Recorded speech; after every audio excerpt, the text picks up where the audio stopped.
Тони, не се заяждай с баща си. Признай си, че Да ти си пръдна. призная, че съм пръднал, така ли? Ей, сега всичките чухме. О, значи при този шум ме чухте като пръднаха, когато Румен се насра, не го помирисахте.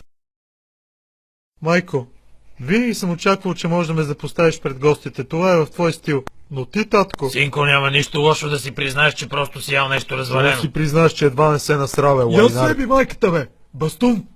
Я си признай какво беше станало, когато имаше разстройство и си беше насрал чорапите и с татко те намерихме по белите плочки по следите, как се беше скрил в килера.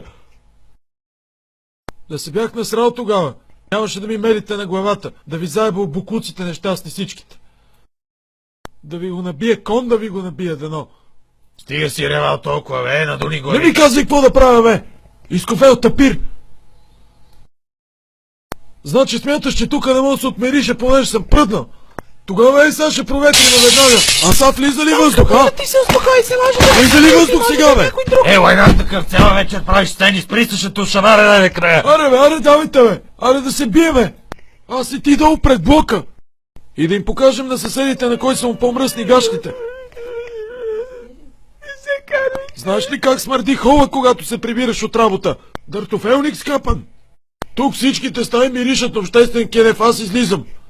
Къде хукна сега, бе, върни се тук, Ей, бе. само няма да викаш след мен, защото ако се разбеснееш, ще те натикаме там зад шкафа, виждаш ли го? Ще ви пикам на културата и образованието, дърти измекяри. Тонка! Мамка му, някой друг е бил.